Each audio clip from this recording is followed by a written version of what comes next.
Bonjour à tous, bienvenue. Vidéo aujourd'hui de présentation rapide d'une nouveauté, le HomeTom HT6. Donc HomeTom a beau l'écrire sur les réseaux sociaux en disant qu'ils ne font pas partie de la marque Doogee, chose très étonnante, la boîte, tout d'abord, si on retire le couvercle, exactement donc la même façon de ranger les éléments que sur le Doogee F3 Pro si vous avez vu donc la vidéo, ainsi que sur la vidéo de présentation du F5. Donc on referme la boîte et derrière au dos un autocollant indiquant les principales specs de ce modèle donc HT6 par la marque HomeTom.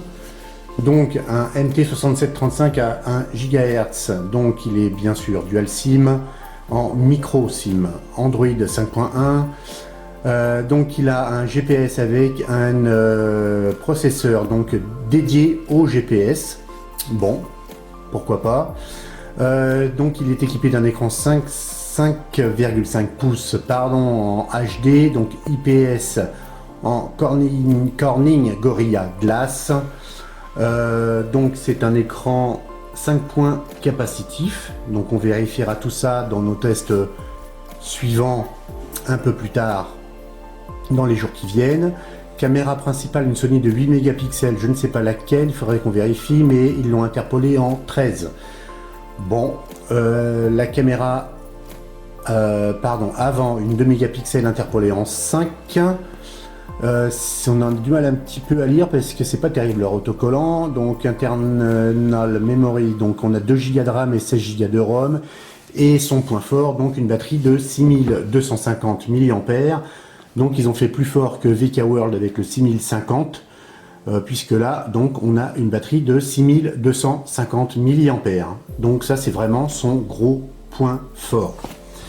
Ensuite, donc au niveau de la boîte, donc le téléphone emballé et encadré par une mousse, donc le contraire de chez, vous l'avez vu précédemment aussi pour le K4000 ou Kitel, qui ne met aucune mousse pour protéger leur smartphone.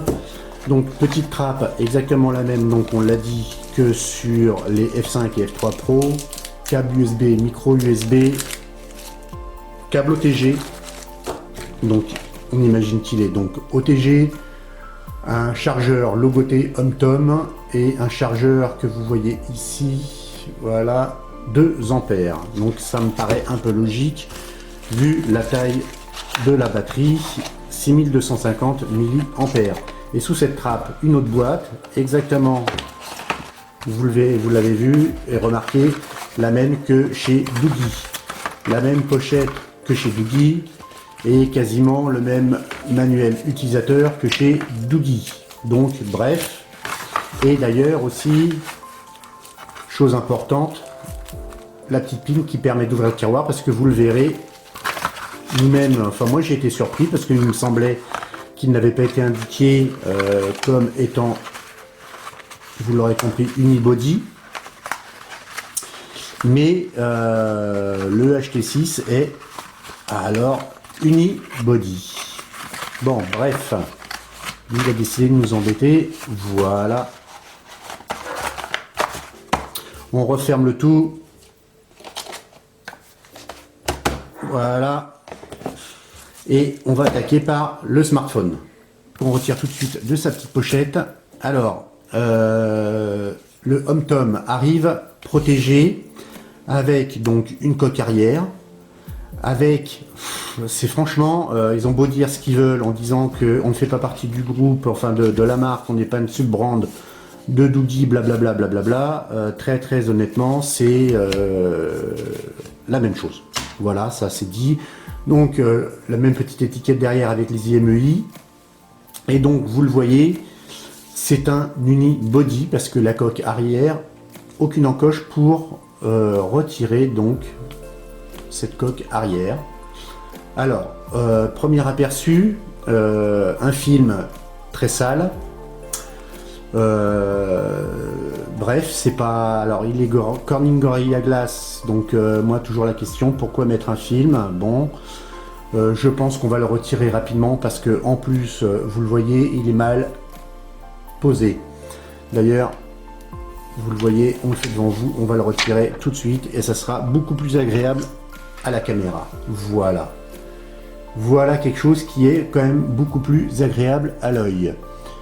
Alors, que dire de l'appareil? Il est plutôt d'une jolie finition.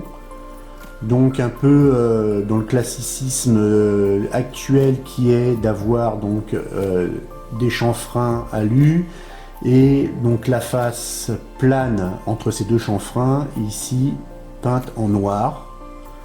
Donc vous avez bien entendu la caméra arrière avec un double flash LED, voilà, une coque arrière façon métal brossé, c'est un joli effet. Par contre, ça glisse quand même, voilà, pas mal en main, contrairement à la coque de Oukitel sur le K4000, qui est donc une coque plastique un peu silicone qui colle en main. Donc sur le dessus, on a la prise jack. De l'autre côté, nous avons le tiroir que vous voyez bien ici.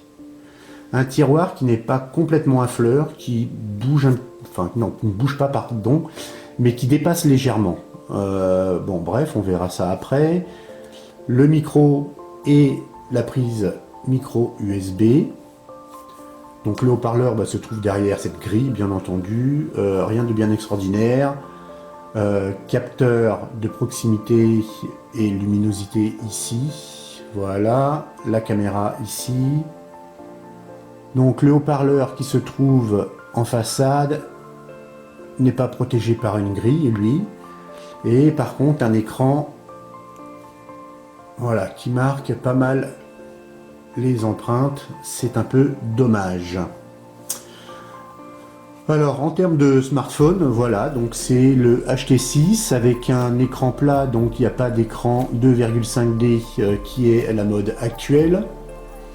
Mais très honnêtement, vu son prix et la batterie qu'il contient, il fait quand même fort.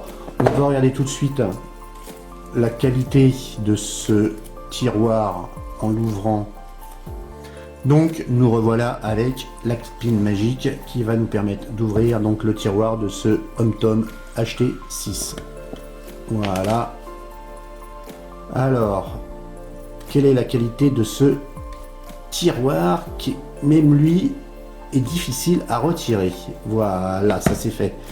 Alors, il n'est pas fait en une seule pièce, puisque vous le voyez, ici c'est serti. Voilà. Donc, contrairement au Doogee ou au Leegoo Elite 1, qui ont donc une seule pièce de métal, cette pièce de métal est quand même assez fine. Voilà, donc elle est même très fine, et c'est juste serti donc pour retirer le tiroir de son emplacement. Et donc comme vous pouvez le voir, donc ça sera 2 micro SIM ou une SIM et une carte SD. Donc on va le remettre dans son emplacement. Ouais, donc non, ils ont prévu un peu large en termes de jeu sur le tiroir au niveau de son insertion, puisqu'il dépasse. Voilà, ça accroche ici. Donc on va l'allumer.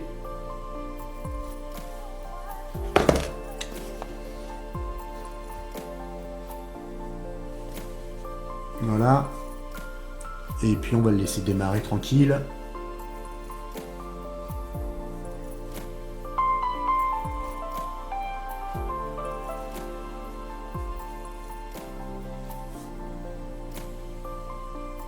Donc vous avez vu la présentation d'entrée, présentation très animée qui représente le monde, bref, donc peut-être qu'ils ont décidé effectivement d'arroser le monde avec leur smartphone à forte batterie. Voilà au niveau donc de ce HomeTom et de son interface. Donc il est livré par défaut avec cette interface. Donc des icônes modifiées, on va dire qu'ils ne sont pas carrés, c'est un carré légèrement arrondi. S'il te plaît, voilà. Donc un carré légèrement arrondi qui ressemble d'ailleurs étrangement aussi à ceux fournis par Doogee sur son interface customisée, sauf qu'ils sont moins carrés sur le Doogee. donc par défaut, sont installés un certain nombre d'applications. Nous, on s'est déjà donc créé nos dossiers prêts à le tester. Une barre donc permettant donc de lancer la navigation, le Bluetooth et ainsi de suite, le Wi-Fi, bref, tout ce qui est paramètres rapides.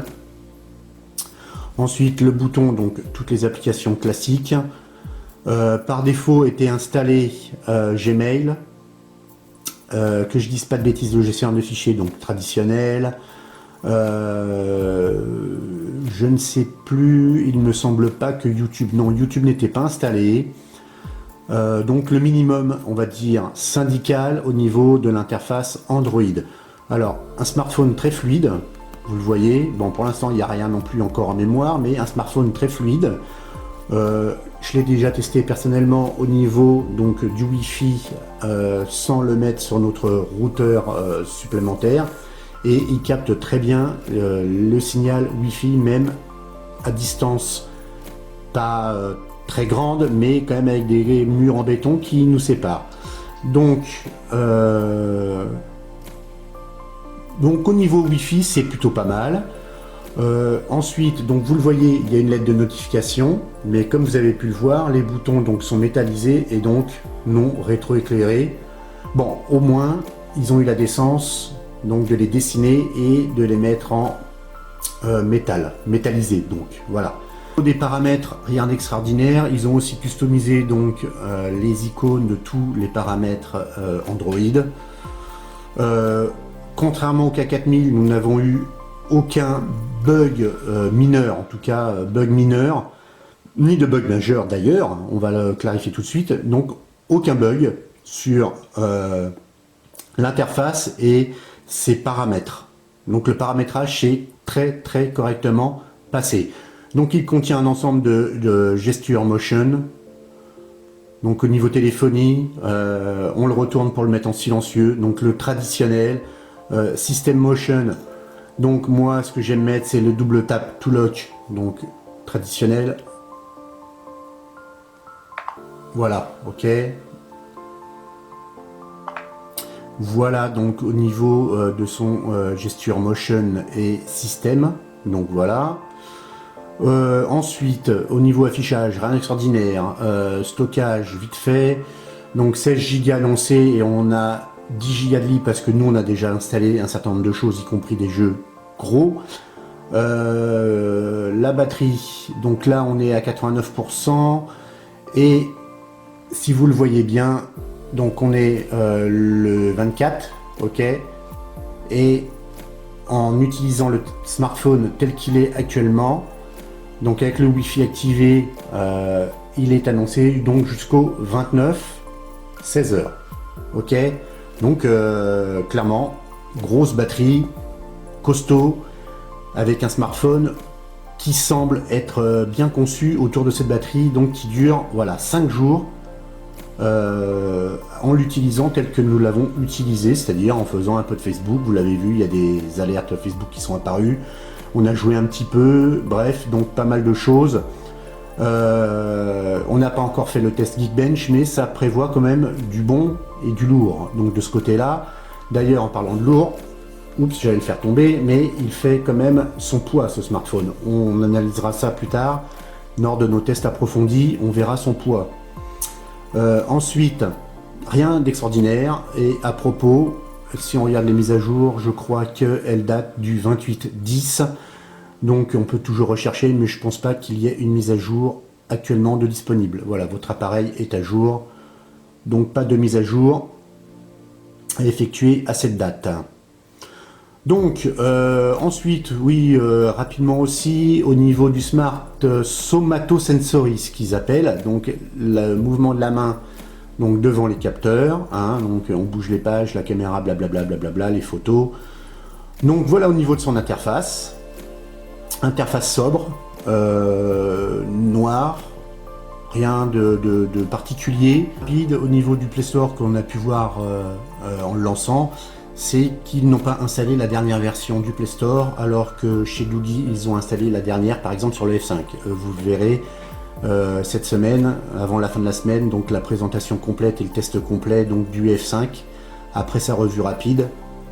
Donc sur le F5, on a le nouveau Play Store, alors que sur donc le HomeTom, c'est encore l'ancienne version du Play Store. Bon, donc voilà pour la première revue rapide de ce HomeTom HT6, qui personnellement, vu son prix, je crois qu'il est autour des 130 euros. 130 euros avec un écran 5,5 pouces HD, batterie de 6250 mAh. Chapeau, parce que il est bien fini, il est beau. Il glisse en main, certes. L'écran marque beaucoup, certes, vous le voyez. Ok, voilà, on voit toutes mes empreintes. Il est quand même équipé donc d'une LED de notification. Pas de bouton rétro-éclairé. Ok. Mais donc une caméra qui a priori devrait pas être trop mauvaise. Un double LED donc pour le flash, ce qui est aussi un bon point. Donc il semblerait qu'il soit bien né. Et ben écoutez, on va le prouver, je l'espère, début de semaine prochaine en faisant le test complet. Et puis surtout lancer Geekbench, parce qu'il va falloir certainement attendre pour que Geekbench arrête et nous sortir un score. Donc voilà pour la première revue en français et revue rapide bien entendu de ce HomeTom HT6. A plus et prochaine vidéo sur le F5 Doogie. À la prochaine. Ciao.